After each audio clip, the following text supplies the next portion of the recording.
Podtacular, the unofficial Halo Universe podcast, presents episode 589, Project Contingency, recorded live on July 18th, 2017.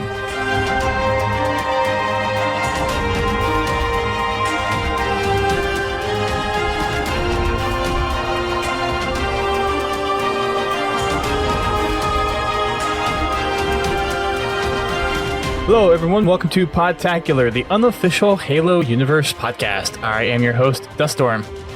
I'm your co-host, Godzilla T. And we have a very special stream tonight. We have the folks over from the fan project, Project Contingency, on the podcast tonight. So we're going to be diving into them. But first, to introduce the team, we have Josh and Mike from Project Contingency, who are kind of the leads behind the project. So thank you guys for coming on the show, and welcome to Podtacular. Hi, thanks for having us.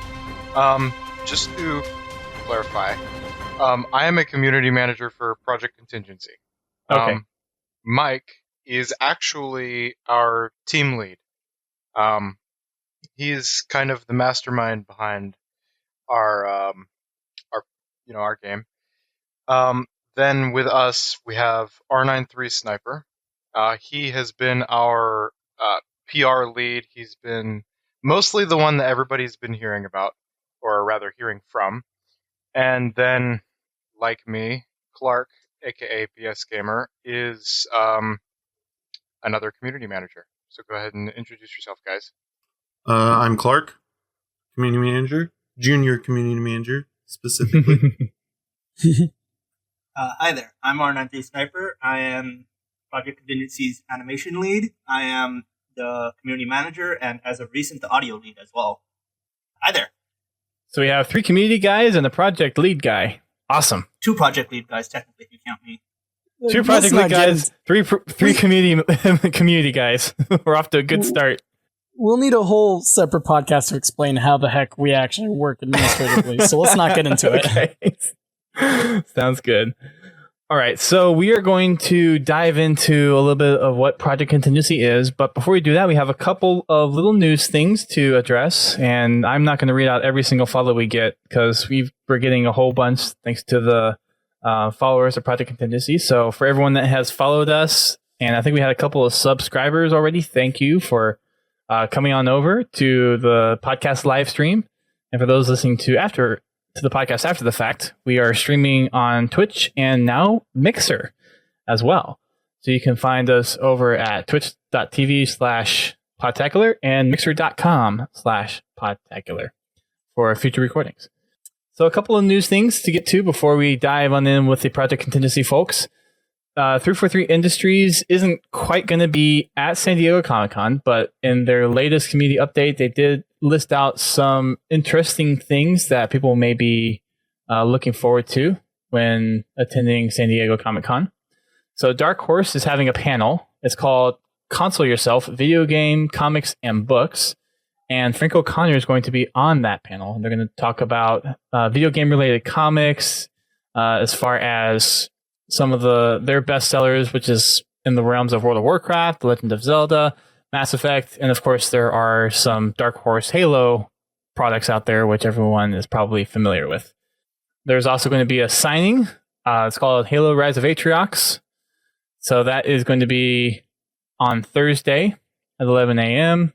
Colin Bunn, Alex Irvine, Jody Hauser, and Jonathan Waysack will all be there.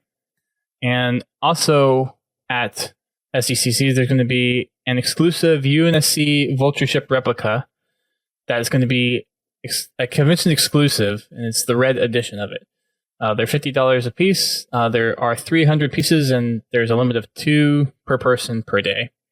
So just like the other Dark Horse figures, like the Pelicans and all the ships, there's usually a Comic-Con exclusive one, so there'll be that at San Diego this year as well. For Mega Constructs, there's going to be a photo op.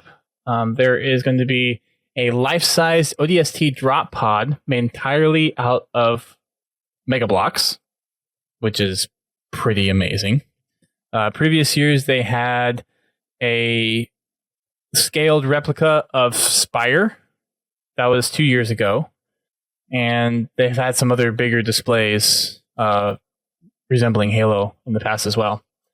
And then they'll also have their fall 2017 lineup of Halo Mega Constructs products at their booth as well. Acme Archives is also having an exclusive Know Your Enemies print, and it's Garrett Post's first officially endorsed print that he's made. Everyone in the Halo, well, not everyone, most people in the Halo community who follows the art probably know Garrett Post, know his work, and this is the first endorsed print from 343 that he has made. And that is going to be $40. There's 100 prints available, and it's a 13 by 19 print. And the print is of, it's kind of a recreation almost of the announcement trailer for Halo Wars 2 between Atriox and Cutter. So you have Atriox in the background and Cutter in the foreground. And it looks really cool. There's a couple other panels out there as well that they mention. If you want more information about that, you can go and check out the latest bulletin. There's community spotlight stuff that we'll get to in the next episode. We mentioned some of the other products that are coming out, like the Halo coloring book last week, and a couple other things. So some of the other stuff in this update we will get to next week. But just want to get the San Diego Comic-Con stuff out there, since I will be at San Diego Comic-Con next week, and by the time we record our next episode, that will be long gone. So if you are headed to San Diego, let me know, hook up with me. We will get, hopefully we can get a chance to meet up and chat and say hi. I may have some giveaway stuff if you find me, so be on the lookout for that. And, I'm curious to see, is anyone in the chat possibly going to San Diego? So if anyone is, go ahead and shout that out. So that's it for the new stuff on Halo. There's also a cannon fodder that Grim Brother One did about Operation Spearbreaker, which is the campaign expansion that is coming, that's included with the season pass, and it's supposed to be coming out next month. Or no, it's supposed to be coming out this month. Sorry. It's supposed to be coming out in the next week or two. So if you want a little more information about that, you can head on over and read that. We'll talk about it a little bit next week, probably, as the content comes out. So that's been your Halo News wrap-up. On to the good stuff. Project Contingency. So between Mike and Josh, I don't know who wants to take the lead on this, or maybe Sniper, but give us your sales pitch on what Project Contingency is. I think I can handle that one pretty easy. So, in short, Project Contingency is a fan-made Halo game being made in Unreal Engine 4, and we aim to bring what we believe to be the best Halo experience to PC. Generally speaking, we want to encompass the whole series, but there's a very heavy focus on the original trilogy, and I think that's it. Awesome. Anyone else want to add to that, or is that the good sales pitch? I mean, that's about it, really. Okay. We Cool. yeah, it's free fan-made Halo game for PC, running on Unreal Engine 4. That's I mean, that's about as good as it gets, really. Nice. So we'll dive into some of the technical stuff first, but I want to give everyone a chance just to kind of get out any maybe common questions or anything that people may have about the project. You all did have a Q&A a couple of months ago addressing some community questions, so I just kind of want to get through those real quick. Project Contingency is going to support split screen, local, up to 4 players, and you can custom map mouse, keyboard, and additional controllers connected to your computer, and you can assign them to specific players. And then there was also the note in there about being able to switch between mouse and keyboard dynamically if you have one person playing. Did I capture most of the stuff from the Q&A? I think that was most of it, right? Those are the most important things concerning controllers, yeah. We also talked about how mods are kind of a gray area for us. I remember mentioning that one because a lot of people were asking about that. Yeah, that's a legal issue. Yeah, unfortunately, it's not quite possible with the kind of project that we're making. Right. You get into a little bit of a legal gray area, and you're a little bit reliant on. It's kind of what's the word? An honor system. So in the event, someone from the community extracted assets from an official Halo title and converted them, or did whatever magic they feel like they need to do to get it working in our game, then we could be legally responsible for that. And we don't really want to risk the entire project just for something like that. I would imagine I could see where that would be an issue. Yeah. So yeah, that makes sense. There's another thing. I also remember that we discussed about how we're dealing with maps, because people were talking about how we have Cardinal, which is our remake or reimagining of Guardian, and we have Asgard, which is our reimagining of Valhalla or Ragnarok, depending on who you ask.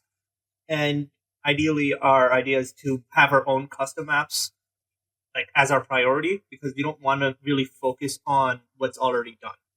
That makes sense. I think that also holds for gameplay as well. We want to tread new ground in some respects while staying true to what's originally there.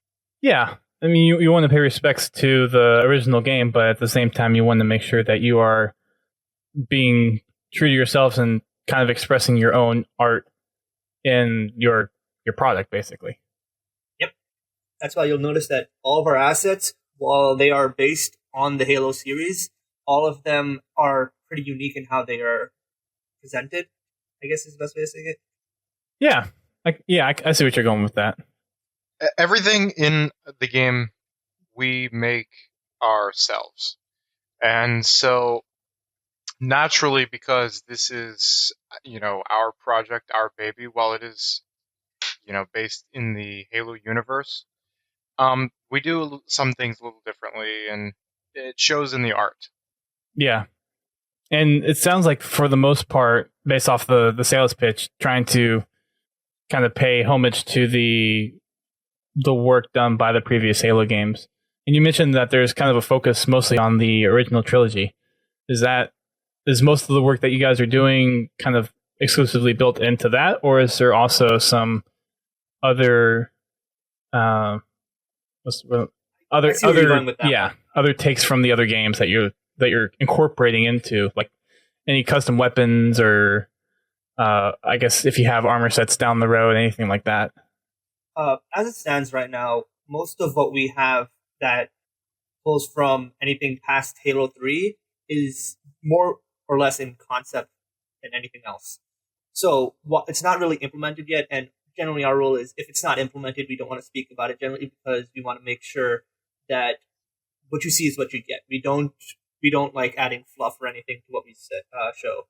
So while, yes, there are plans for stuff that's based in like Halo Reach 4, 5, not by much, but there are some things that we're pulling from there mainly as inspiration, and that's where it's just that we don't have it in game yet, so we don't want to talk about it too much. Okay. We don't want to make any promises that we can't keep. That I'm sure you hear that from developers all the time, of just kind of like making promises they can't keep. I mean, there's been a lot of them in the news over the past couple of years that have done just that. Made promises and then can't deliver. Yeah, well, Cortana said it best herself. I was just going to say. Don't make a promise if you know I you see can't what you keep did it. there, Josh. Exactly. That's good. I like that emphasis. That's good. So for the most part, there's emphasis, at least from what's already been out there from the original Halo games. Is there kind of an emphasis towards any one in particular, or like for weapon styles, are you kind of going with Halo 2, map styles, Halo 3, or is it all kind of mixed together in everything that you guys have worked on so far? It's more of a mix, just quite frankly. There's an obvious inspiration from Halo 3, but that's mainly because Halo 3's core systems worked, I think, the most fluently. But once we start iterating upon it, it's going to be more of a thorough mix. You'll notice that in Project Contingency, the way the weapons work is pretty heavily projectile focused.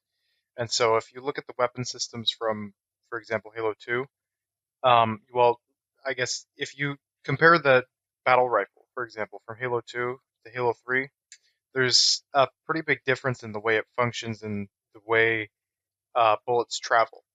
And so we are taking more from Halo 3 in the sense that the vast majority of our weapons are based in a projectile system rather than hit scan like Halo 2.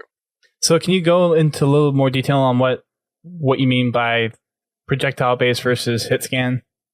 Because that's the first time I've heard the term projectile base when used in the context of defining hits on targets.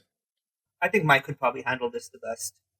Well, I mean, if I really get what we're trying to ask here, you've got raycasts, which are just a simple, the second that you shoot, find out where exactly it was going for, versus you actually have a physical bullet spawned in the game that travels over some time and lands and handles whatever effects that incurs. Okay. There's quite a bit difference. As I believe Josh was saying, although I'm not completely familiar with the difference between Halo 2 and Halo 3 implementing it, according to him anyway, Halo 2 used more of the second that you shoot, it checks whether you hit or not, versus shooting, creating a separate projectile that handles whether it'll shoot and takes some time to travel and etc. Gotcha. Okay. I think a very good... Go ahead. Go ahead. Oh, okay.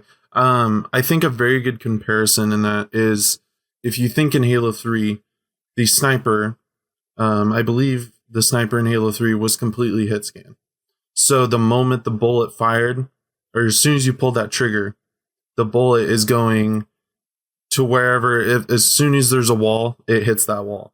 Whereas with the BR, you have a bullet that physically spawns in the game and it tracks down the field. Gotcha. Yeah, so it's something that is physics based versus just what you see on your screen. Yeah. Right. It's a good way of thinking about it.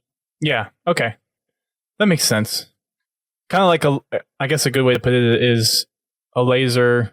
Think of a laser as like instantaneous from your weapon to the target versus a projectile that takes time. So, okay. I thought... Right. You basically hit scan, you imagine an imaginary line. It comes from the end of your gun to wherever it's pointing. And if it hits something, it'll tell you if there's, like some target that can take damage. Whereas in a projectile system, it creates that projectile into the world, and it lets it travel however far it's going to travel, and it'll calculate, like if it's going to drop or, stuff like that. And then if it collides with anything, then you'll get that information back, and you can handle it through code. So I think that was just me being kind of a little inept in terminology, because Halo does use... I think some of the Halo games do use the projectile or...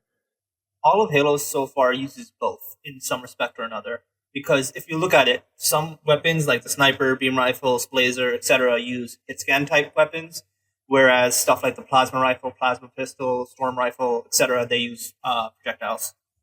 Just a quick thing. I do actually think it's only hit scans only the laser in Halo 3, and I'm not sure about the other games. Halo 3 is the one that I've looked at most. But besides that, well, yeah, that's about it for hit scan and projectiles. Yeah, in Halo 3, it was they were mostly projectile you have to lead your based. shots a lot. That's why, yeah, that's one of the reasons I don't like Halo 3 multiplayer, because I never could get the hang of that. Yeah, leading your shots is a little bit difficult, but if you're like me who started with Halo 1 and got used to the netcode on PC, it's not that hard for a while. Yeah, good old-fashioned Halo CE on PC. Good stuff there. You mentioned one of you is an animator, right? Sniper? Yeah, okay. So since we have... Does anyone else in here have a certain specialty on as far as the design, or is it mostly just Sniper with animation? Josh is a programmer. Mike is also a programmer. Okay. And then Clark, did you have... You say... Well, I was going to say, I used to... A couple years back, when I did work on the project, I used to do UI design for it. But I since then retired from that. So you're mostly just community guy now? Right. Cool. Yep. Awesome. He also helps with our website. Hey, you need Correct. Yeah, someone to that work too. on website stuff. You need a good web admin. Right. So if I were to ever get into the game development, it would either be community management, web development, or UI. So Clark, I think you and me are kind of in the same boat right there. Right. Yeah, I know. So let's look up. So for Mike and Josh, what specifically do you program? Are you working on physics engine coding, or is it some other aspects that you guys are working on? And I guess we can start with. You can go first, Josh. Okay. Well, some of the stuff that I'm working on, I don't know that we can talk about yet. But like a generic but role that you can say what it is. I'm Like game type coder for the most part, I work just general programming whenever something needs done. I'll look into it, and if I can, then I will. But what I'll say is, well, first of all, my role, I guess my technical role is a systems programmer, and so with that comes so a lot of external stuff and stuff that you don't really see. So some of the stuff behind the scenes, like some network stuff that hasn't been worked on yet, as well as I guess I don't know. Should we talk about it yet? Not yet. Not yet. Okay. Well, I mean, basically, it's systems programmer. I don't. There's not much else to say. I work on different systems that are Mostly outside the engine right now. yeah, for the most part. So I guess I would kind of leave like netcode or UI coding or like interface Stuff sort of around the game. He sort of works on like the or like statistics or Stuff like that. Yeah. Yeah, In like- that general okay. vein. Yeah, the, like sort of back the end stuff, support server stuff. the support structure for the game. Okay. Right. More or less. Okay. I think just I like think the things you use. I think I get what you're going for, so I won't prod any further to that. I can confirm with you guys later. Sure. So Mike, how about you? I do a bunch, I guess. I've done in-engine and out-of-engine development, like making features for the game and stuff. I've done a lot of the 3D art in the game. I do some automation for stuff, and I also sort of set up and maintain our systems, our development systems, like our development sites and all sorts of fun stuff. So yeah, I sort of work all over the place in a sense. Okay. So let's kind of roll back to the basics a little bit. How did Project Contingency get started? How long has it been in development? And why the name Project Contingency? Oh, that's a long story. Yeah, I was going to say, we're going to be Oh, here man. all night. I'll try to abridge this as fast as possible. You guys can But, come on for another show another time. But yeah. I mean, I'll gladly come for another show, but I'll try to keep this brief.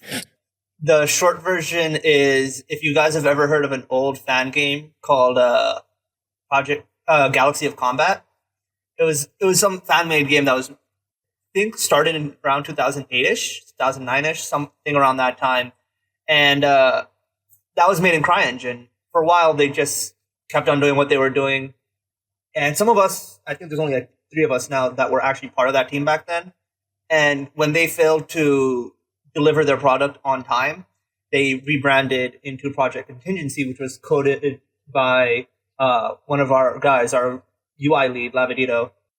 Beyond that, what happened was in around March of 2015, or a little bit earlier than that, there was a huge change in leadership as the original team lead who founded the project left.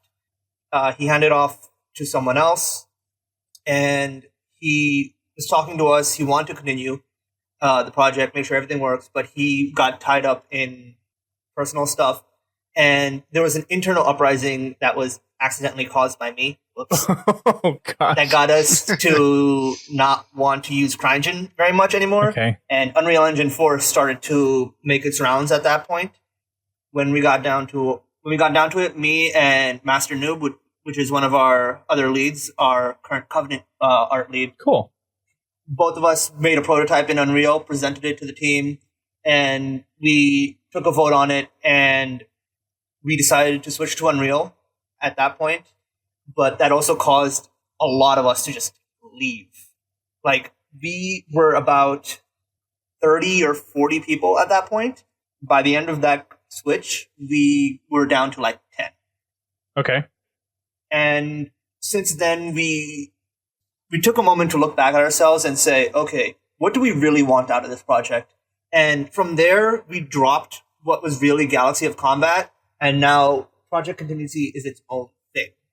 While there is So it's kind of like a obvious branch parallels. off of what the original project was, is what it sounds like. It's more like once the project switched engines, the old project was dropped, but we just kept some of the assets and some of the people. Gotcha. Okay. We went in a very different direction. So Yeah, I mean, for one thing, if you think about it, we were looking in a much more realistic direction as well, because the original project had just such this enormous scope that really it didn't exactly make sense in the long run for the development, really, the assets they had and etc. that's more or less the short version of how the project came to be, and that's pretty much the origins of it. We still look towards that for inspiration stuff, but we certainly want to be more realistic before we extend ourselves. And as a slight addendum to that as well, when it comes down to it, like, our systems are pretty robust, I guess I want to say. And this is kind of like a self-shill kind of moment, but I really want to just give a shout out to our programming team and our unofficial miracle worker Mucha, because literally half you see in this game would not be possible without them. Nice. Yeah, Hopefully we can Mucha is see more of their presence. Mucha is a bit of an angel. Hey, every team needs one, right? Someone that can just get heads down and do the work and come out with a good product. Right. That's awesome. So, what about the name Project Contingency? It's temporary. We mentioned this once before. Project Contingency was always a placeholder name. It wasn't ever intended to be the original name. Before the switch from CryEngine, we originally intended to go back to Galaxy of Combat at some point or another. But after the fact, we decided that that's probably not the best idea. We don't really want to. It doesn't feel right for us in that respect. And the ideology of the name itself is kind of a point of contention as of recent. But in the end, it's going to change, but we'll probably keep Contingency there somewhere. So, still kind of an internal project name of sorts. I mean, Code you name. could call it a working title, really. Yeah, code Yeah, name as well. Yeah, code name, working title, stuff like that. Well, at least they didn't use monkey nuts. That is true. I'm still kind of scratching my head on how they came up with Monkey Nuts as a title name for that as an initial build. But I wonder the same thing myself. All right. So as far as you said a lot of the influences from the original Halo games. So as far as maps, you kind of mentioned a couple already. You mentioned there's a Guardian-inspired map and a Valhalla-inspired map. How many maps are currently in there, and how many maps are you looking to have come final release? Are you looking to something similar to Halo, where it's been upwards of 9 to 13 maps on final release, or what's your map strategy for Project Contingency? Oh, well, I actually have the build open right now. I'll tell you how many maps we have right now. Keeps going. We have 18 maps right now. Wow. I will say this right now. While that's a big number, there's plenty of maps in there that are not confirmed. A lot of them that are blockouts, which are either undergoing more blocking out and refinement or are starting to be play tested. So in the end, I don't even think it's a doubt at this point, but we will be culling that list at some point or another, depending on what works for us and what doesn't. And is it something where you're going to be making, because you mentioned some of the inspired maps, do you have your own map designs that you're also looking to make kind of as your own? Yes, 100%. So for one thing, our maps are the way that we're going to be developing and sort of choosing maps is going to pretty much be us trying to lend the maps themselves to the game types that we're going to be having. So we're going to want to try to build a good sort of set of maps for the games that people will be playing. But more or less, we've got... I don't even remember the original question, man. I suck at this. Let me know. What are you looking to do as far as your own from the ground up maps versus inspired maps from existing Halo maps? Okay, so yeah, we want to do a plenty of custom maps. That's actually our goal. One of the main reasons we actually started with some remakes is to sort of orient ourselves in the Halo universe and gameplay style. So although we certainly want to keep some of them and have our twists and reimaginings and such of the like, we want to have our own. That's actually sort of really, we want to focus on our own custom maps, more or less. Have you ever thought about getting with some of the Halo forgers or cartographers?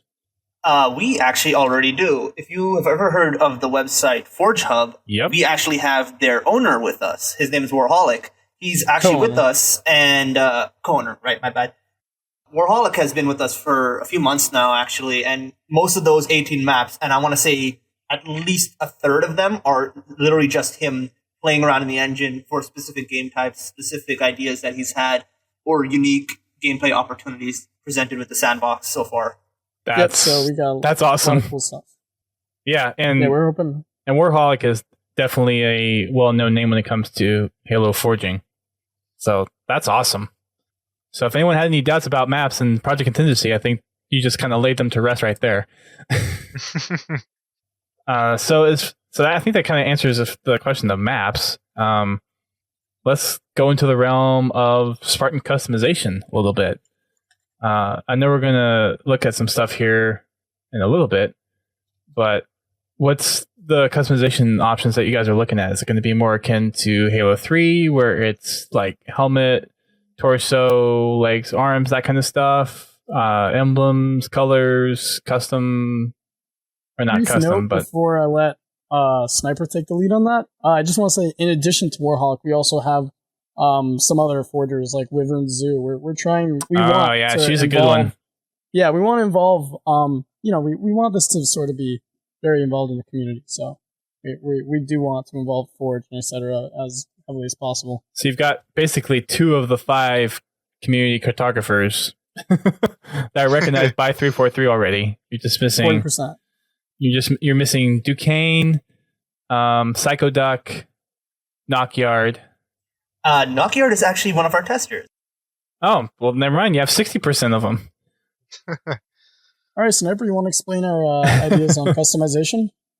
Long story short, it's mainly inspired from Reach as to where we wanted to go with it, but with elements from Halo 4's customization, because there was some things that Halo 4 did really well with how, I guess, in-depth its customization was. Given I can't say it's definitely going to be this or definitely going to be that, specifically because it's not implemented completely yet. It's only very basic right now, as you showed in the April update, that right now you have full customization of your emblem, foreground, background, and their colors. And we're going to give everyone a huge selection, or at least try to give everyone a huge selection of emblems and choices in that respect. But I'm not going to talk too much about how the armor is going to go right now. But you can expect the basics like shoulders, helmet, chest, etc. Awesome. And they're going to be... So we've seen kind of a little bit of extras in Reach and Halo 4 and Halo 5 as far as assassination animations, custom voiceovers for multiplayer, all that kind of stuff. Is there any kind of custom armory stuff like that going to be incorporated into Project Contingency? There are plans for some of those things, but we're not really... We're not going to confirm that. Yeah, we're not going to confirm that just yet, but there will be something. Okay, sounds good. GT, you have anything before I start spreading off more questions? No. You've been getting them. Okay, getting the questions that I've been wanting to ask. All right. So we've seen a lot of community projects come out mostly multiplayer focused. Is Project Contingency the same way? Are you guys looking at a campaign or a single player or a cooperative mode of some kind in the future? or are you mostly multiplayer focused? Right now, we're exclusively multiplayer focused, mainly because of the fact that multiplayer is where the core replayability of Halo games come out. Given we probably could go down for other things, but as of right now, we don't have any plans on doing so, strictly because stuff like AI programming is excessively difficult. And while we have Unreal, which is a lot easier to work with AI, and there's plenty of tutorials, etc., right now that's not our focus, because we want to get the core experience down before we start expanding. That's also true for our weapon set, our gameplay map set. That's, as I was saying earlier, like there's a very heavy focus on what Halo 3 was right now, but that's because we haven't completely gotten to the point where all of our systems are in a way that we like. Okay. Sounds good. And I saw a question come up here regarding game types, and I guess we should have went into this before we worked on customization, but related to the map stuff. What game types are you guys supporting out of the box? I know there's some videos on your website as far as Capture the Flag, King of the Hill, and Slayer. But what also other? showed Oddball. And Oddball, sorry. But what's your gambit of game types look like? And are there any new game types that you guys specifically have in mind that hasn't been done in Halo before that you're looking to incorporate or at least test out in your project? There are a few that I personally would like to try out very heavily, though I'm pretty sure some of us would not be too happy to have to go through the effort of putting some of them in. But we do want to have a lot of... yeah, see Josh and Mike just both like, yep. For future reference, if you ever see a ridiculous idea that comes out of this game, half the time it's going to be me. Okay. Wow, way to steal a prize there. At the very least, you can admit that my ideas are goddamn ridiculous. Yep. That's why we don't use it. I mean... I sense a little animosity in the group. I'm kidding, of course. Don't worry. We have hashtag blame Mike now, so... Yeah. I'm pretty blamable, don't worry. Yeah, we're definitely going to experiment with some game mode stuff. But we also will certainly be based in a lot of the classics and, try to keep a lot of the cool stuff, which we've shown a bunch, but there's definitely more. Plus, the community game types that came out of like Halo 3, Halo 4, and some of Halo 5, I'm pretty sure people can talk about how Halo 5 has some pretty good custom games. We'll probably try to include what we think would probably work with our sandbox, but if people want to make them after the fact through custom games anyways, that's still a thing. Oh, sorry, say it again. So you have the ability to like make custom modes that are... Just like Halo 3 and beyond, if you want to make your own custom game modes, game types, etc., based off of something that already exists, we're going to be like allowing that kind of thing as it is. So like if you really wanted to, you could have something like Jenga all over again. Gotcha. So like mini game type of stuff. Yeah, because why not? I mean, Griffball was a big thing. Yeah. Well, and that was based mostly off of the Oddball game type. I was kind of...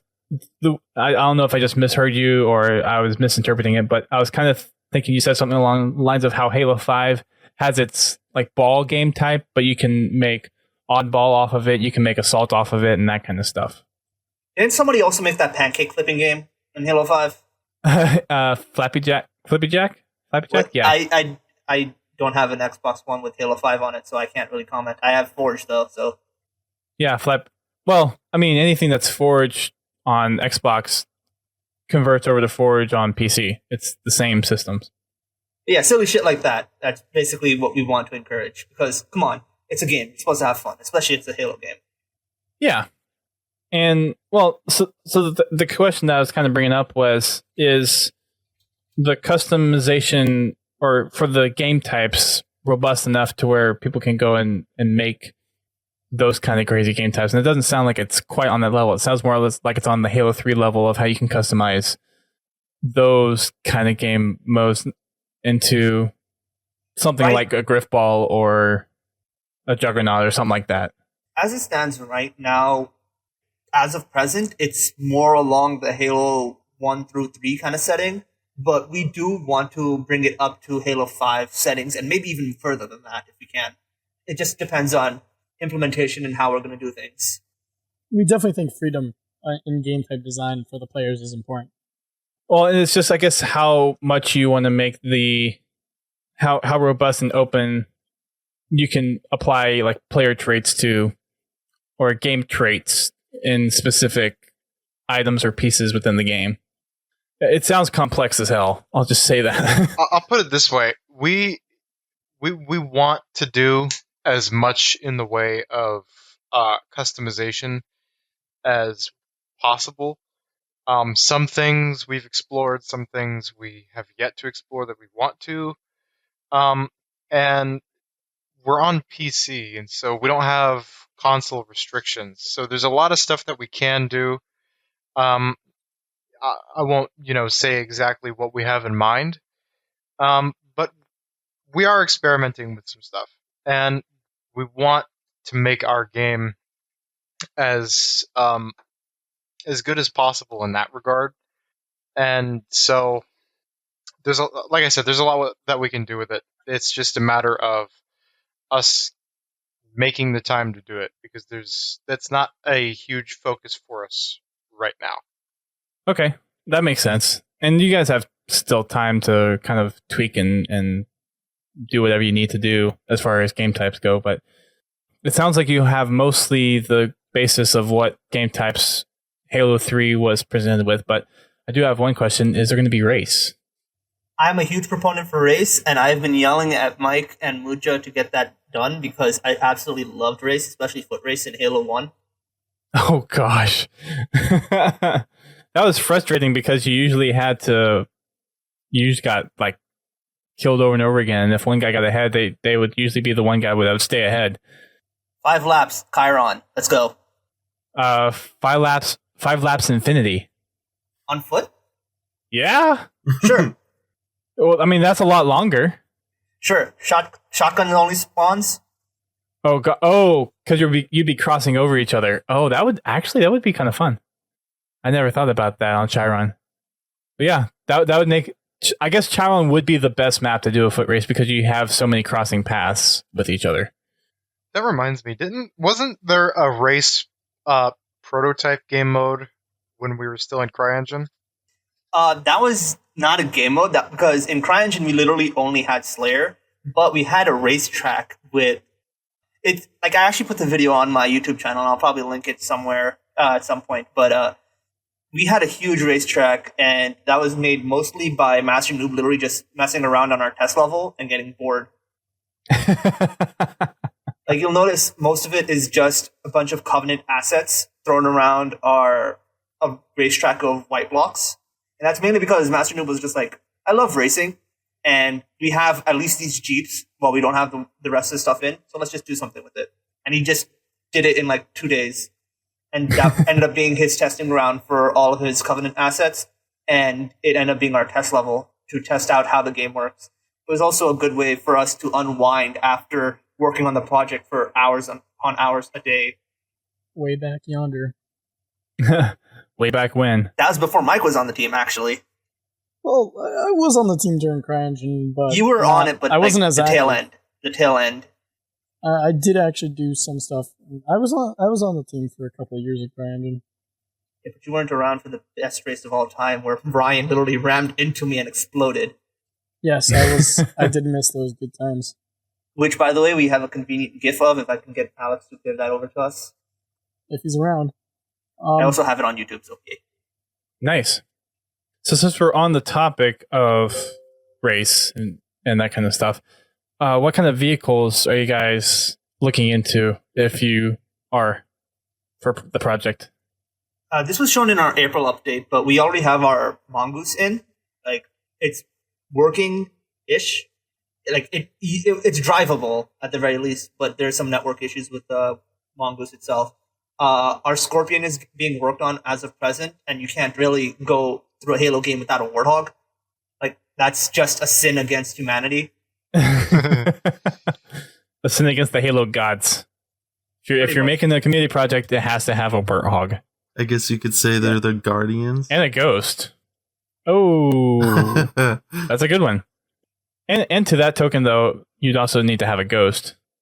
We're definitely going to have vehicles in the game. Like, there's no doubt that you can't have a Halo game without vehicles. That's one of the core pillars of Halo. As for what we're going to include, you can probably see that the Halo 1 style of vehicles will definitely be in there.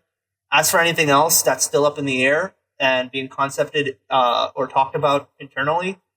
So right now, I would say expect Halo 1 vehicles, except maybe the Shade. The Shade's probably going to get a rework if it's anything.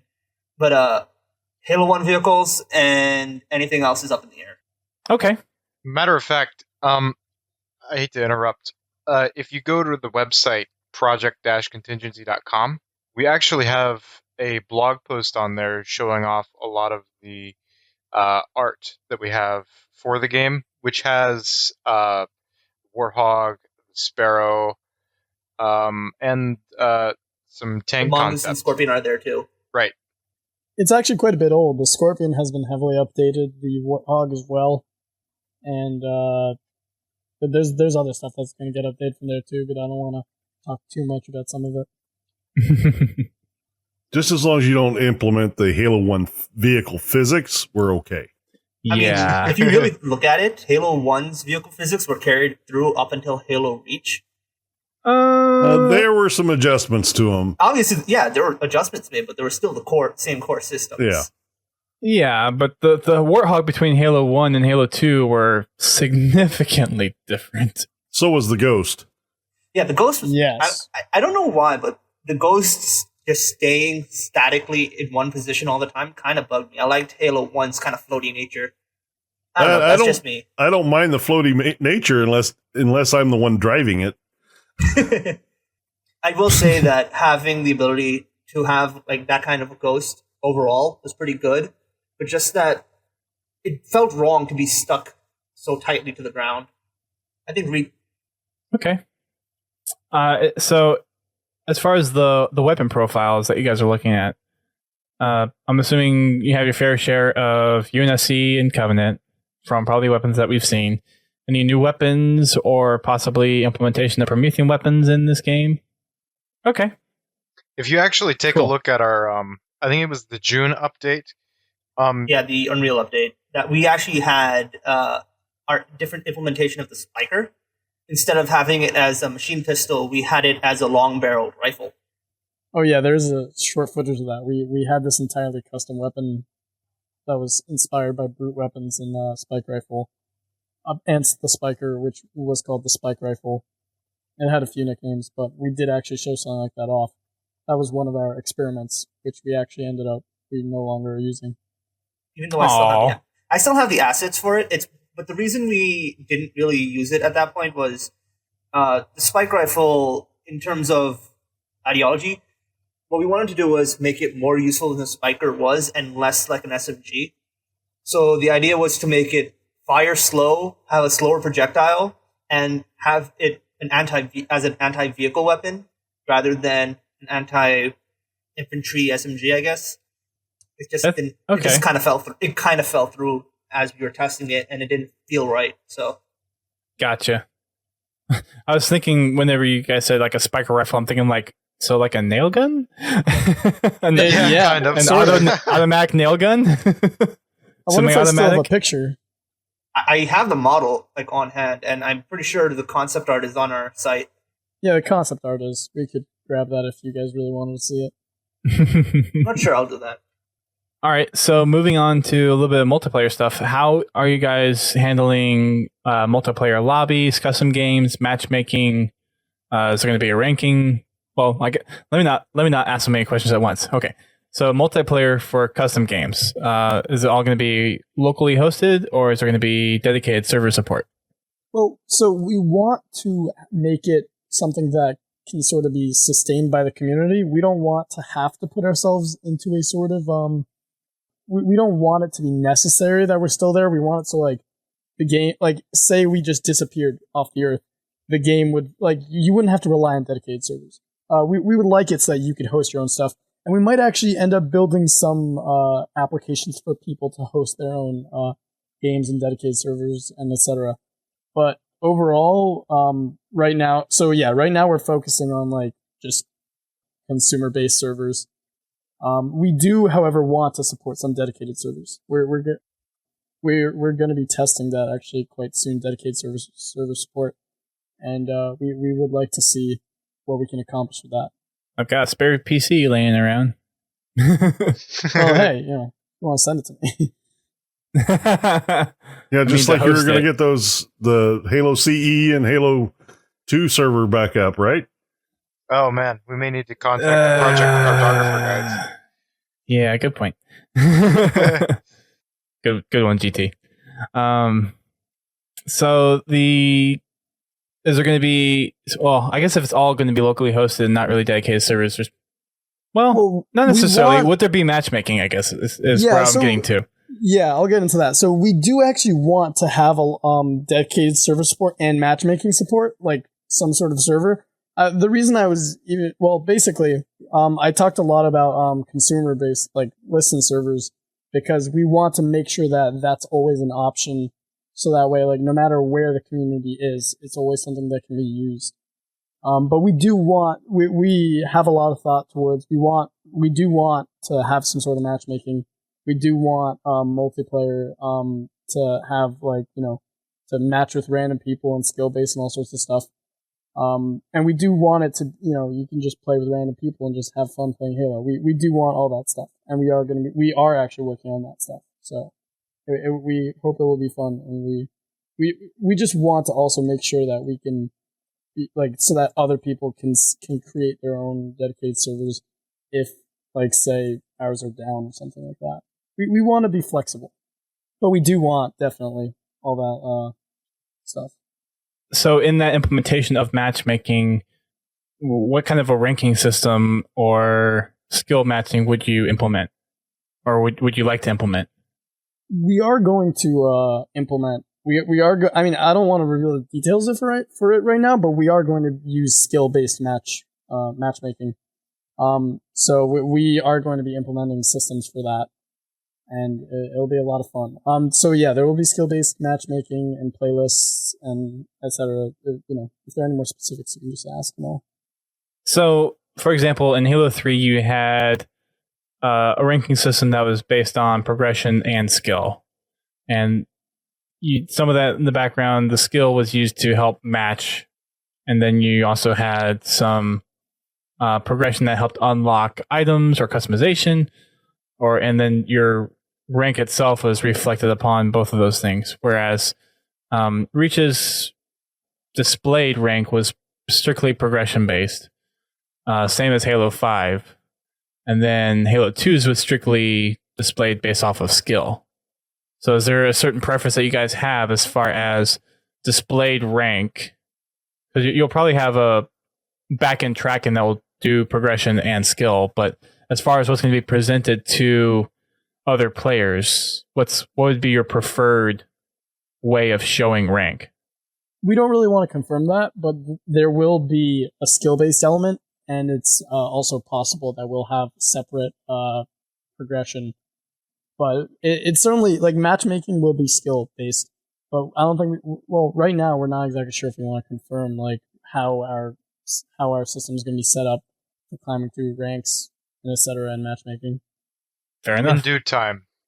Yeah. I just didn't know if you guys had a certain leaning or preference that necessarily confirms what you guys are looking at, but just we're not quite there yet. That's something that we'll be toying with internally. Once we get some more stuff done that we're looking at. Yeah, we're still working on the core game, of course. So, but once we're ready to start working on stuff like that, the community will, we'll let the community know. Since we've been talking about Halo 3 about Halo 3 a lot, water physics? Why not? I mean, do we have running water on any of our maps right now? Besides Cardinal? Asgard has Had. some? Had. Oh, yeah. That was dynamic, though, wasn't it? I think so. I mean, I don't remember if water physics actually affected bullets or anything. It didn't affect. It just showed. It was a visual. Well, we would like to make stuff look good and be immersive. So if we find that we can allocate the time to we really can. So we would like to make an immersive environment. So we'll definitely try to put that stuff in, but it may be more in the polish phase. So wouldn't exactly be something immediately or anything. You wouldn't see it in the game right now, but it's something that we all want to do, and Okay. Yeah. there's no real, resistance as far as feedback when it comes to that specifically. So Mhm. if we can find the time and resources to do it, we will. And going along the same path or same idea, are you guys looking at destructible environments or just destructible pieces? Pieces, probably, because all of Halo is actually done destructible pieces. But as for fully destructible environments, I probably would say no, mainly because that's not exactly... It's not very Halo, I think, is the best way of describing it. I mean, you can make it work, and it's going to take a lot of testing, but it's something that we would need to put in resources to try that out first. And especially right now, there are other things that we would have a better time trying to work on and dedicate resources to rather than destructible environments. Yeah, we have not experimented with it yet. I mean, you had stuff like the bridge in Zanzibar or Last Resort, if I think that's what it's called in Halo 3. And like that kind of thing, like we would like to do like dynamic elements like that. But like if you're talking Crisis or Battlefield styles of complete destruction, then probably not. Or even just like partially destructible. So like maybe Forerunner pieces wouldn't be destructible because they're Forerunner, they're ancient, but like if you have rocks or something like outcropping or cove or something, that you can have some destructibleness to that environment. It's something that we could look into. It's something that's never been done in Halo, as far as because it changes the dynamic and the flow of Halo, and that's never really been done before. There's actually this one game that I know of that lets you do full environmental manipulation. I forgot what the name is. I downloaded the demo of it on my 360 at one point. I'll probably remember if I see it. But in that game, it made it so that you could literally adjust the height of your terrain around you. And you had weapons that would modify it in specific ways, such as create pillars, etc. And they're looking at that game. You could definitely have that kind of Halo feel with a system like that, and have your systems modify the terrain around you. But it would have to be some way that enhances gameplay and isn't a gimmick. Because if it's just a gimmick, then there's no point. Right. It needs to be something that's meaningful and useful in the game. Sweetie Fluff in the chat was saying something like, also like pressing a button to open a door, or kind of like the switch mechanism in Halo 5 Forge. Is that something you guys are looking into? I mean, that's something we could do. Halo's done that before, so I don't see why not. It's certainly like thought about- the destructible bridge on like R93 said, Zanzibar and Last Resort. We could do stuff like that, and we could look into it. But that's kind of something we have to take on a map by map basis as we're designing it. So as of right now, we don't really have any maps that are that have that sort of thing. But then again, a lot of our maps are still being concepted, and as anything else in the game, everything's a work in progress. And so if we had enough, like community feedback, and we could iron out the gameplay, it's something that we could put in. But again, it's one of those things where we have to look at it at a map by map basis. We're not against dynamic maps, certainly. Also, is it something that you're looking at as far as, since we're kind of going in the animation and destructible realm? I don't know if we touched on this too much earlier or not, but doing assassinations, or You mentioned that already. Talk about the animation stuff that's going in the multiplayer stuff, like the reloading or assassinations or stuff like that. I actually wrote an entire document for the other animators to look at, referring to how we handle animations. More in a visual sense than a technical sense, because I always do the implementation. But as it stands, Spartans, if you understand how a Spartan works, not really from a fundamental level, but more of how they're different from a regular human and what their suits do, there's a few attributes that go with that, such as very loose, exaggerated movements.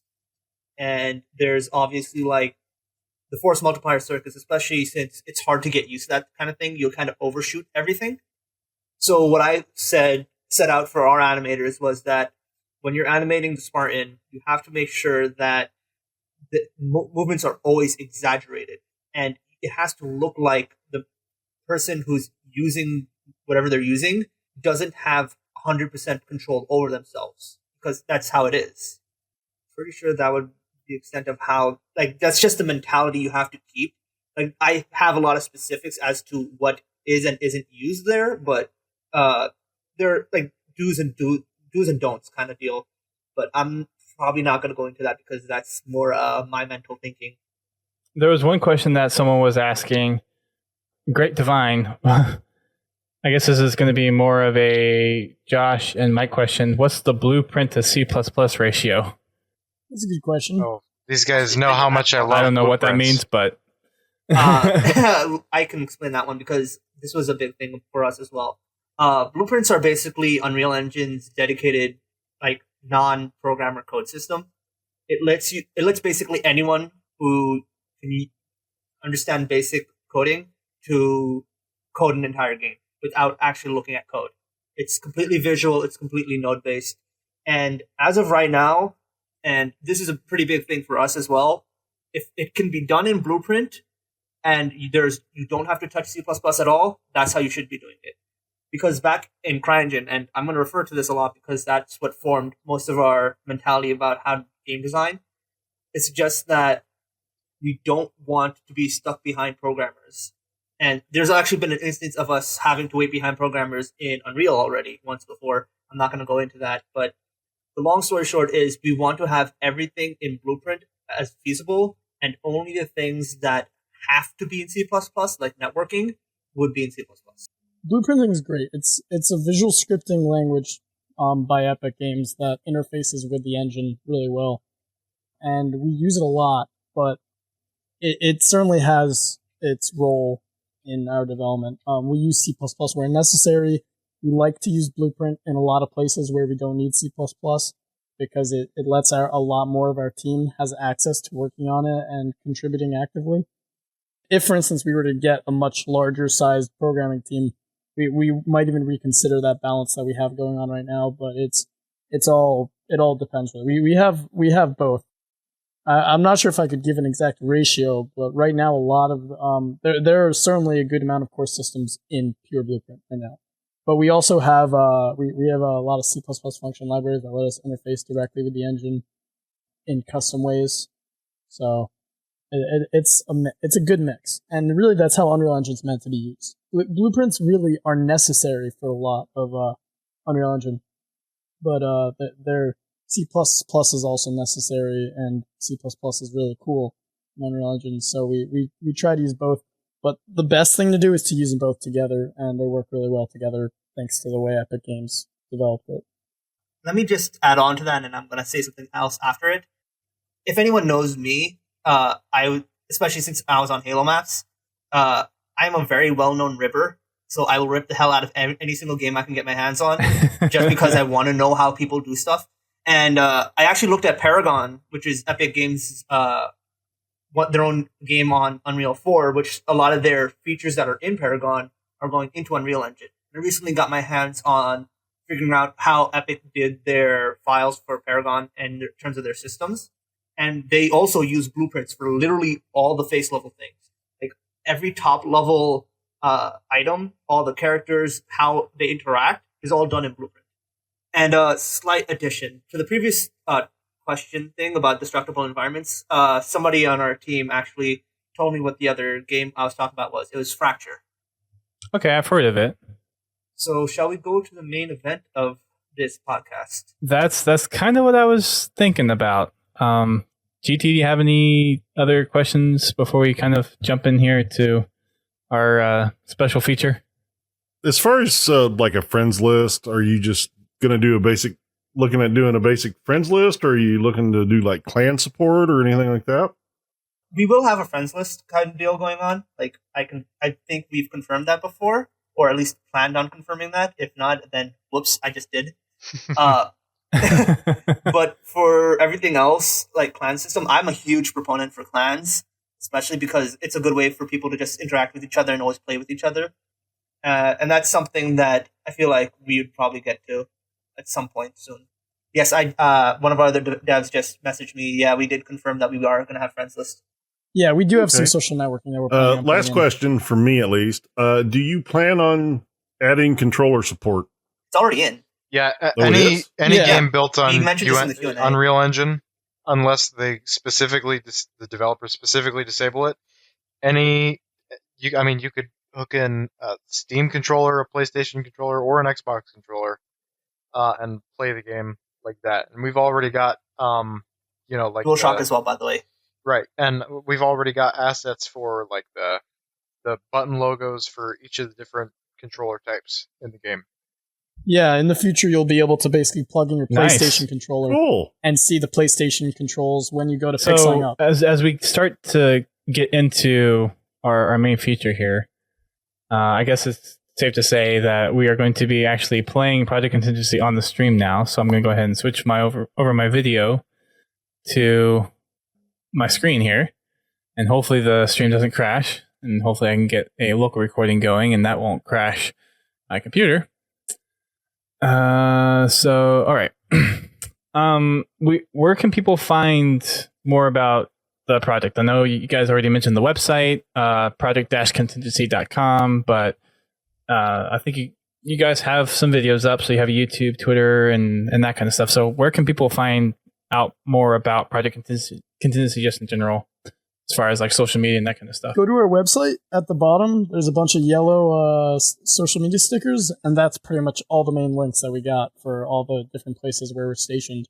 So website's a great place for like official updates and content, and we're working on it as well. And then Discord's a great place for active, if you want to talk to devs or see other people who are part of the community and maybe excited for the game. So you can talk to them. You can also obviously see our YouTube channel down there. So all sorts of cool stuff. And I'm pretty sure a link to our Twitter too.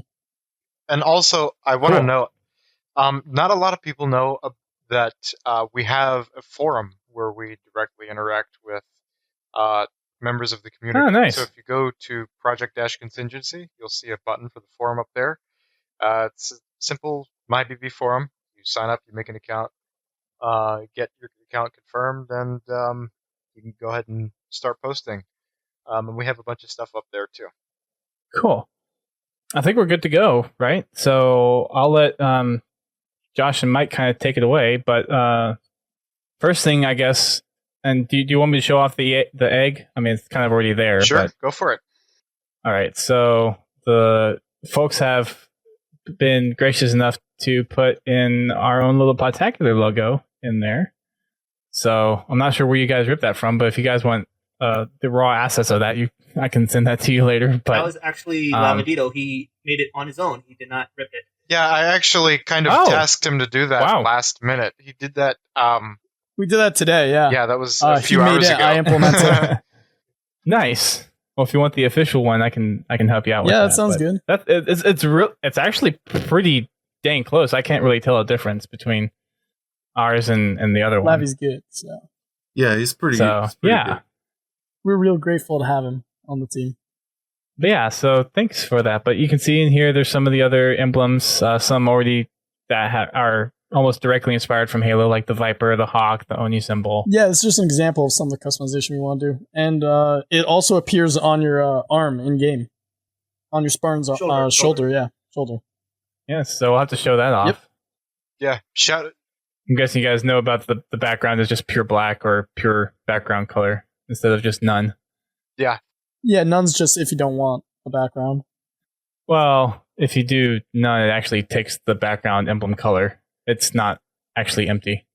right. That's a lot of this armory stuff is, well, that's what we're calling it, the armory, where you edit your Spartan and whatnot.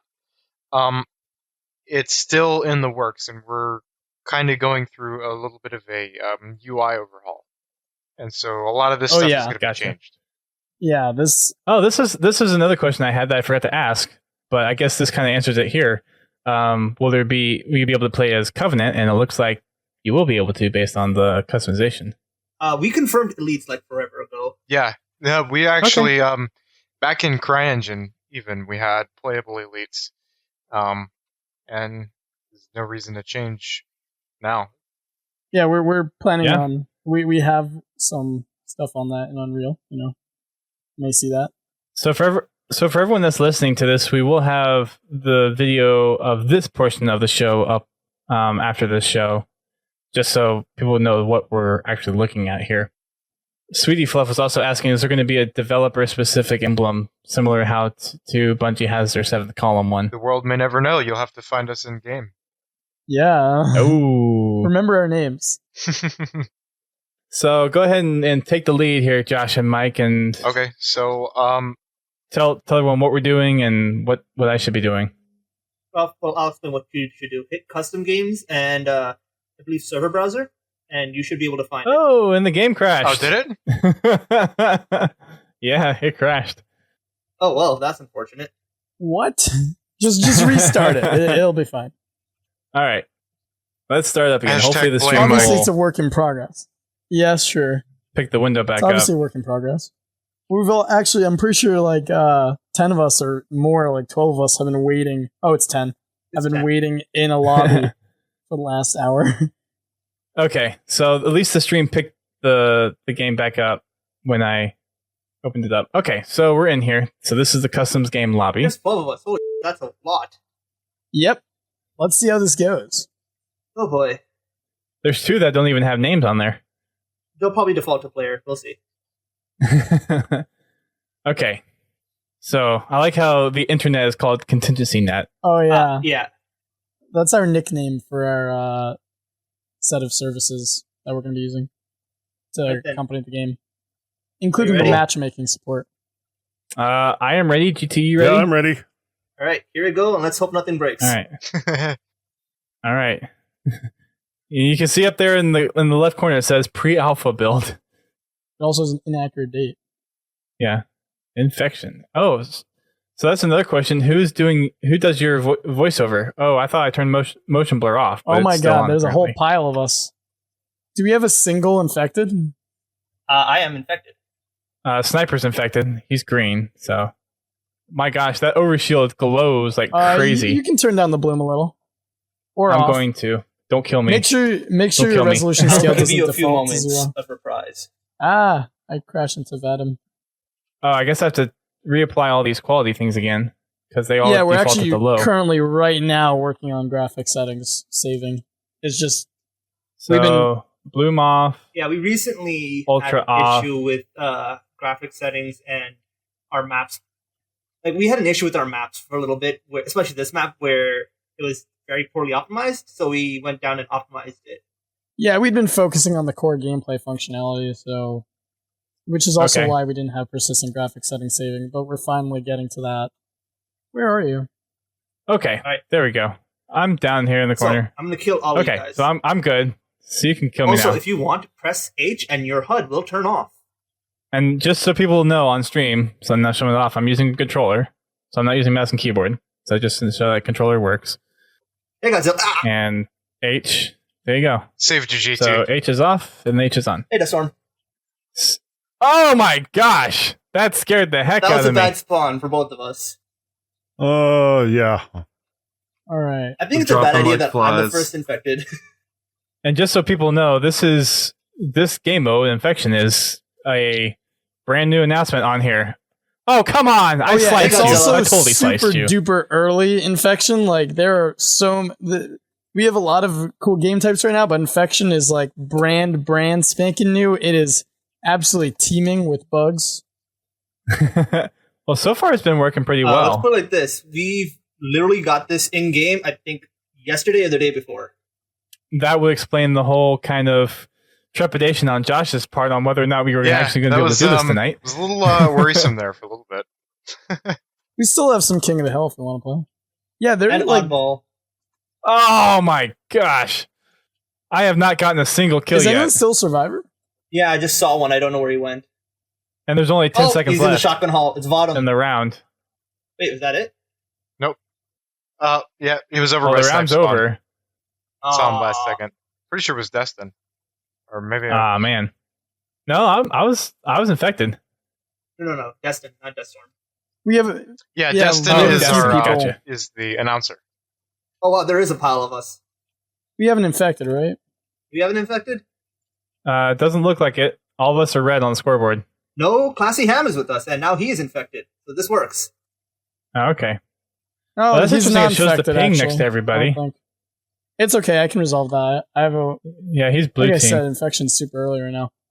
Yeah, okay, well, just somebody jump off the... I already did. It's cool. Yeah, Mike and We made it Mike so- and Mesh did. yeah, Oh, I'm God. infected now. Oh, Jesus Christ. Also, I want to give a shout out to Supa, who's helping me with the animations a lot. And you'll notice that, especially since last time, there's a few animations that are new, like the shotgun's melee. That There was you go. done by both of us. It was a lot of work. The melee actually looks pretty solid. Ooh. Yeah, that's because of him. Trust me. Ha, get wrecked. Yeah, believe it or not, R93 and some of the other animators, all of the animation you see in game is done by hand. I mean, the Most of animations it- look pretty good. Yeah, Oh, I most just of got it betrayed. was- yeah, somebody betrayed me too.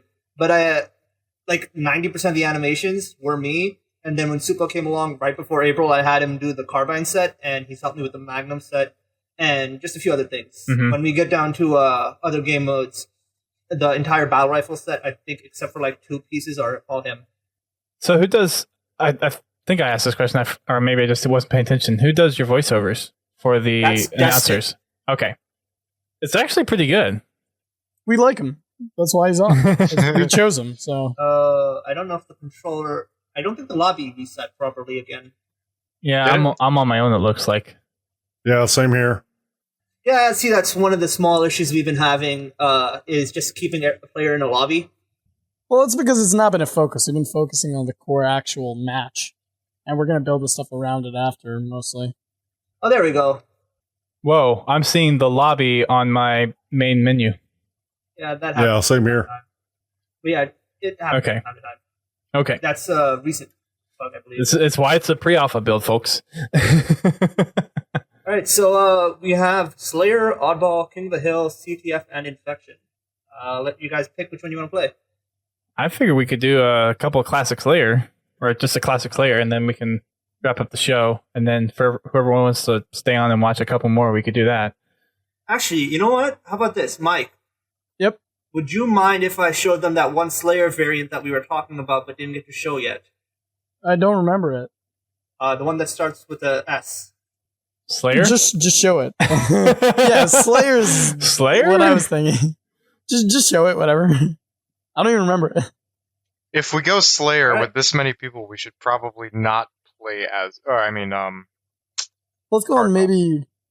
Yeah, let's go something bigger. I can do I can show Vulcan. Monolith? Monolith could work. I wonder if Roundabout would work. Probably could. Although I'm not sure if the lighting's fixed. It's not. No, wait. Cobby fixed it. I know he did. I guess I didn't check. All right, let's do this. So for everyone that's listening and not Oh, wait, watching, did I? Yeah, I did. we're playing a SWAT. We're playing SWAT variant of Slayer. And Yeah. I've got a BR here. Oh yeah. Wow, the aim mechanic on this needs a little tweaking. oh, it's probably because My you're gosh, playing I the can't controller. aim with controller. Yeah. Yeah, aiming has consistently been an issue for us, but we're working on it. With controller, we're gonna start adding some quality of life features soon. Oh hot damn! Destin murdered me. Yeah, this seems way too sensitive. You should be able to turn your sensitivity down in game options. Yeah, but then it would make his his regular sensitivity like super slow. Who the heck is Blame B? I promise for folks that are watching, I'm not this bad at normal Halo. I will give that disclaimer to everyone because as I said, we've consistently had an issue where the aiming feels really, really, really loose, and people have commented on It that does. in our gameplay videos. Like, why does everyone suck? It's it's just the way of how we handle aiming. We're working on fixing it. Currently. Okay. And again, it's a beta or not beta, pre-alpha. Yeah. So If it'd be beta, There's then gonna it would be- be not good. Then it'd be a really big issue. I have grenades and SWAT. Do you? Oh, I must have not. I do. I must not have gotten rid of them off the map. Also, Oh, I just got meleeed. if you didn't figure that out yet, F is melee. I just got cornered. I'm back to using the controller. So Halo 3 controls. AKA the superior control scheme. I like Reach controls better than Halo 3, quite frankly. I like 4. Whenever a new actually. Halo game comes out, I immediately switch to Recon because it's most like Halo 3. Oh yeah, we're going to be supporting multiple control schemes that you can switch between. Oh, that'd be nice. So like we'll have like the Ow. recon preset that you can switch to at the beginning of the game, etc. Really? Teabagging, dude? Really? Also, hold Q for your dual wielding purposes. Also, I want to give a shout out to all of our testers joining us today. Tonight, whichever. Yeah, this was impromptu as hell. I mean, it's good we have 12 people on here, which is better than some Halo PC lobbies. Don't make Some? me sad, please. Some? That's a good one. Don't make me sad, please. I loaded up Halo PC the other day. All right, I just shot you in the head and you didn't die. Yeah, hit detection is still also a little wonky. Again, a lot of our systems are work in progress and getting fixed. Oh yeah, we have our code lead's actually going to be working on lag compensation like right now. Okay. There's definitely a lot of work to be done, that's for sure. But we're getting into it. Also, Oh, this hot map damn. is a lot darker than I made it originally, which makes me a little upset. Ooh, hot damn. I think it's also kind of unfair that I'm the one doing this because no matter what, I always end up winning.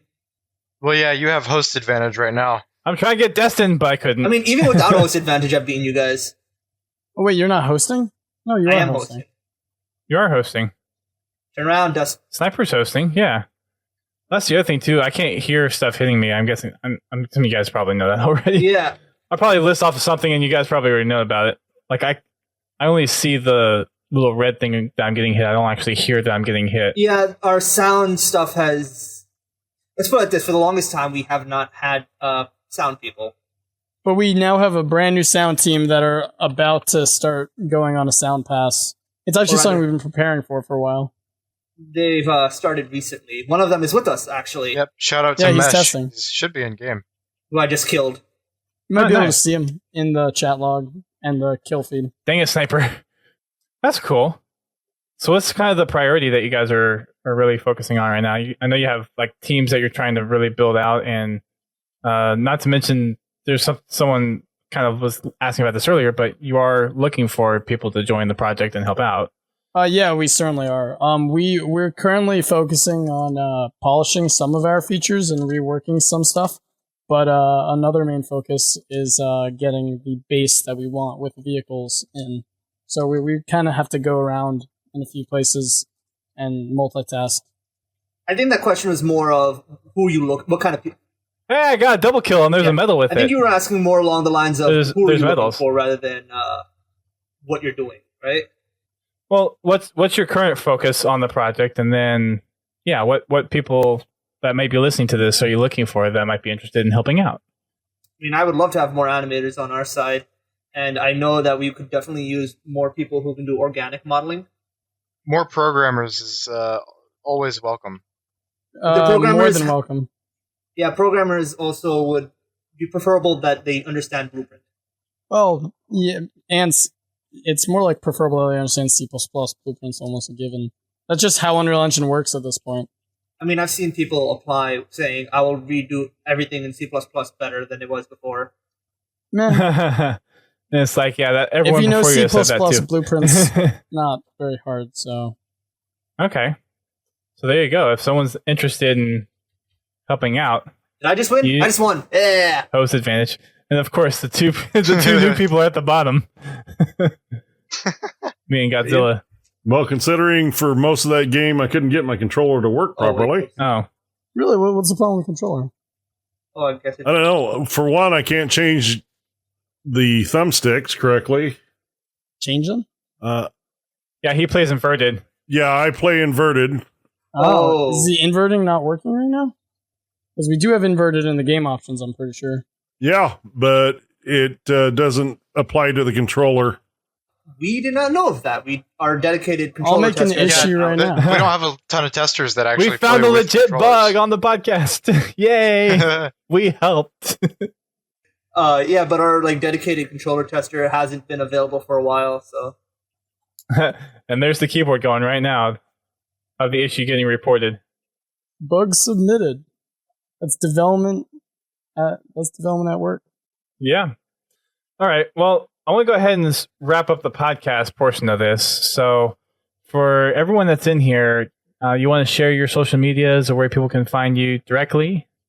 I'll take care of that one. For us on Twitter, you have at Project Contingency, PROJ CONTINGECY. I hope I spelled that right. GENCY. Basically, project My with bad. the first 4 letters and contingency. Yes. Yeah. We also have our website, project-contingency.com, and our forum is forum.projectcontingency.com. There's a link on the website. All the links are on the website. You can find our Twitter at the bottom, our Discord at the bottom, our YouTube at the bottom, and at the top you can find the forum link. Okay. Yep. That pretty much sums it up. Personal social medias or I use Twitter at R93 underscore, I believe it's underscore sniper. Yep. okay. I'm twitter.com/XECLUTCH. Okay. I don't really have one. That's Is that fine. bad? No? Clark's is at Praise Be New Guy, I believe. Don't really use it that often, but yeah, I do have one on Twitter. Also have a Reddit account, same as my Twitter, Praise Be New Guy. Okay. Don't post on that very often either, but I'll lurk around the Halo subreddit every now and then. We also have our own subreddit, Project Contingency Official. I think Ryan. Yeah, Ryan is actually Okay. admin of that. Cool. And was that everybody? Or Josh, Mike, did you Yep. get yours? I don't really have one, so it's all good. Oh, that's right. That's right. We're just waiting on Ryan to give us what the Reddit one is because I always forget it. Okay. I believe, let's see, I have it in my favorites here. I'm sorry. No worries. Oh, no, I just murdered someone. I'm sorry for that. Oh. Well, we are playing Halo, so Yeah. that's kind of the point. He was kind of standing still, though, so I feel bad about it. That was probably me. So I was this- getting a little bit of lag. Okay, it's reddit.com/r/project-contingency. Underscore. Excuse me. Change underscore. Underscore. Okay, cool. And then you have the YouTube channel, which we already mentioned earlier. Yeah. I I also have my own YouTube channel, which you can check out. R93 Sniper, no underscore on that one. Okay, cool. So make sure you go check out the project, guys. I don't know. I'm assuming since we have the build, we'll probably be continuing to help out. So we, with their permission, may be streaming more of this or be uploading some videos here in the not too distant future regarding the project. So make sure We'll you check definitely out. bring you in for more. Cool. We appreciate it. So check us out on our YouTube. You can just search for Podtacular or go to podtacular.com/YouTube and you can find our stuff there. So we'll be uploading the video portion of what we've been talking about. So for those listening to the podcast via download, then make sure you check out our YouTube to watch what we were actually talking about for the last 20 to 30 minutes. Has it really been that long? Probably. About 20 minutes, yeah. Wow, time flies. Time flies when you're having fun. As far as our stuff, you can find us over on podtacular.com. And you can find us on all of our social media platforms. We are on Twitter, Facebook, Instagram, YouTube, Discord, Twitch. And this is the first podcast that we've actually streamed to Mixer as well. So you can follow us over there. We'll be doing some more game streams over there as well. I think once I get to doing my Halo 2 or Halo Wars 2 Legendary stuff and all that stuff, we'll probably be mostly focused on Mixer over there. But for the meantime, we'll be splitting pretty evenly between Twitch and Mixer. You can also order the first crate of the second year of the Halo Legendary crates. You can head on over to podtacular.com/loot crate to order the next crate. And I know I said I would probably try to release last episode with the RTX code, so I just released it today, so that code's no longer good. But you can use code Podtacular at checkout to get $3 off of your crate subscription. And they did show off the figure for the crate, the new Halo Icon series figures, and it's going to be Cortana. And we haven't decided yet on how we want to do the giveaway of the full first Icon set that we picked up at RTX, but we should have more information about that shortly after San Diego Comic-Con. With that said, make sure you check out Godzilla T and the Fraggin' Fridays at 8:30 p.m. Eastern Time. You can find his gamertag. I think it's well, I don't think I know. It's Godzilla T, and message him, and he'll get you in on the lobbies on Fridays. And then, when's your next scheduled stream or recording session for the next Achieving Halo episode? I haven't scheduled it yet. Okay. I will probably be the, let's see, what is next weekend? 26th. Probably going to be the 29th. Okie dokie. Kind of busy this week. Yeah. So I'll get it planned out, and I'll let you know on the next podcast for sure. Cool. And we did just release Mission 8, Swords of St. Helios, on our YouTube, so make sure you go check that out, of Achieving Halo. And check out the Podcast Network. We're part of a group of gaming-specific shows, which includes Guardian Radio, which is going super crazy and nuts over the Destiny 2 beta that's out now. There's also Critscast, The Learning Cliff, Podcast 76, Work in Progress, and How to Murder Time. You can find out more about those podcasts over at thepodcast.com. That is thepodcast.com. I want to give a huge thanks to the Project Contingency folks for being on the show tonight. So Josh, Mike, Clark, and Sniper, thank you so much for giving us the opportunity to talk about Project Contingency, ask you a bunch of questions, and even get to show off and premiere a new feature that you guys have been working on. Thanks for having us. Yeah, for real. Absolutely. This was a pretty fun experience, I think, for all of us. Yeah. And for those watching the video that we'll be uploading to YouTube, you can find more content over on the Project Contingency YouTube channel, and we'll be uploading further gameplay videos in 4K, since I have a 4K monitor and I have a 1080 graphics card. So you can check that out over on our YouTube channel, podtacular.com/YouTube. Any last minute things you guys want to shout out there before we officially wrap it up? Be on the lookout for just be on the lookout for, head over to the Project-Contingency website. We're going to be posting some more stuff on the blogs. That's about it, man. Like I said, thanks for having us on the show. I'll allow R93. I do want to say a few things before we go. First of all, a huge thanks to the entire Project Contingency team, especially the new guys who have been helping out with the production. Secondly, I also want to tell everyone to make sure to join our Discord, because we talk to everyone on Discord, and all of our announcements are through Discord and on our website. So be sure to follow both of them. And this kind of goes with what we said in the Q&A last time, but we will be doing monthly Q&As and podcasts just in general, so keep an eye out for that on our YouTube channel. Awesome. Well, thanks everyone for watching us on Twitch and Mixer, and for downloading the show for those who did. And until next time, keep on blaming Mike, or in our case, keep on blaming Biowolf.